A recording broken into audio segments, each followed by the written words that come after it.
Banana Slam Jam. Okay, guys. This is going to be a quick little YouTube short about phase boots and treads. This example is specifically about Slark, but I think it's a great example to talk about. So there's a lot of heroes in Dota that can debate between phase boots and treads. And a lot of times, one of them is ideal. And what I mean by that is for Slark, for instance, I think treads are ideal. The hero has mana issues, obviously attack speed, so tread switching solves the mana issues. Attack speed's really nice, that synergizes with your essence shift. And thus, most games, I would go for treads. And the way I view treads and phase and items that are similar, kind of like S and Y and Manta, is one of them will be my default, and the other one will be out of necessity.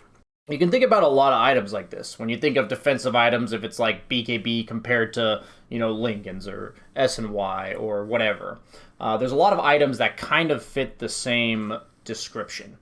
Like, when I say the same description, I mean they serve the same purpose. You're buying them to be more survivable, you're buying them to do more damage.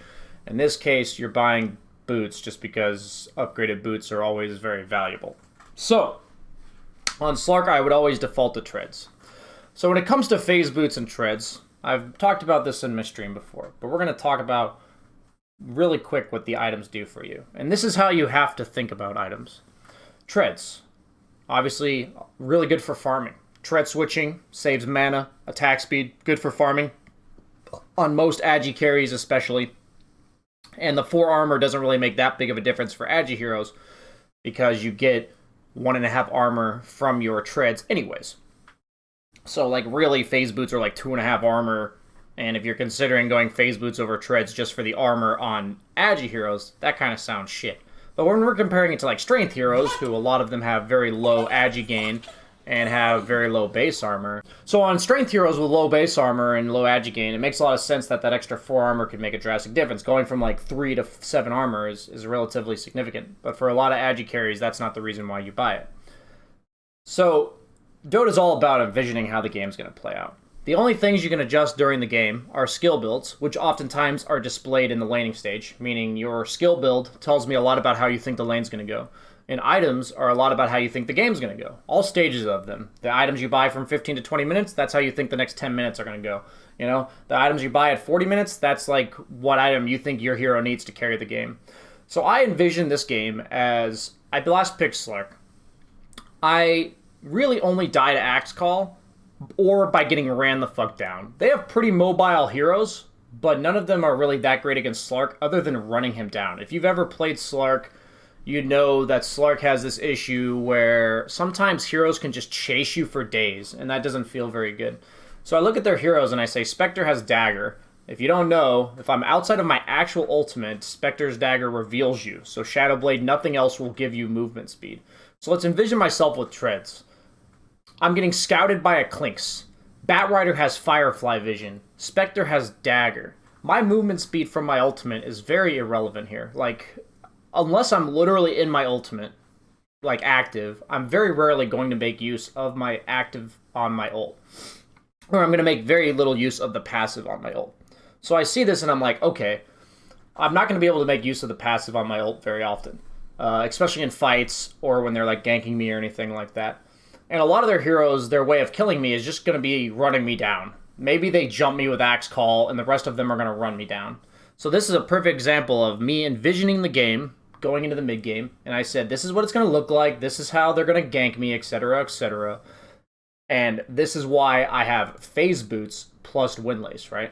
All this says is movement speed. Treads are all about that mana and farm efficiency. Phase boots are all about that chase, extra bit of movement speed, mobility, especially on agi heroes.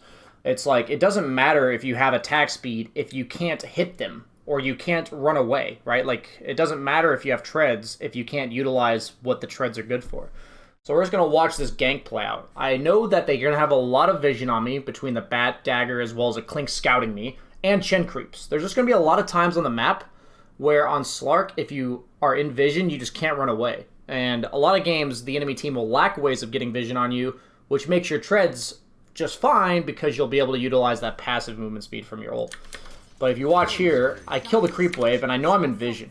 Pretty obvious to me. that Clinks is on top of me. He's just following me. There's no other reason there'd be vision here as I'm walking down the entire lane. So suddenly, there's a Bat Rider TPing on top of me. Imagine if I have treads right here. What happens here if I have treads and no Windlace, right? A normal Slark build. I have, like, treads defusal. What happens here?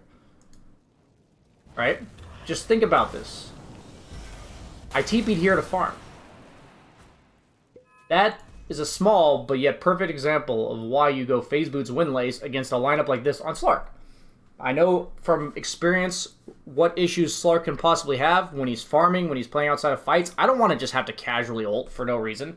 Like, if I'm ulting just for movement speed, that sucks. In this game, my ult's really for just regen and survivability. And so I have to supply myself with move speed outside of my ultimate. So a lot of heroes have, like, built-in movement speed, built-in attack speed, whatever. They have some kits that are given to them, and usually you don't have to itemize to benefit those things. But for example, ever since Troll Warlord lost bonus fervor attack speed on his first attack, a lot of people have been leaning towards treads because the treads help you get that first attack off faster and then snowball the fervor even further. And this is just an example where even though Slark's ulti gives me movement speed, theoretically, in this game, it's actually not going to give me movement speed very often. So I have to itemize to make up for that, because if a hero's kit usually offers you something, that's probably something your hero relies on. And in this case, Slark's ulti gives him movement speed. It's something I'm not going to be able to utilize this game, so I itemize in order to give myself what I wasn't going to have otherwise. So just something to think about when you itemize. Very simple example, but I definitely have to ulti there if I have treads, and that never feels good. And there's a lot of times that I had to run through vision, run through creeps, run through Spectre daggers, all these AoE slows on me, and if I just have treads, I ain't gonna fucking move. Like, that's just how it is. So, nice little educational tidbit on small items that can make a big difference in a game.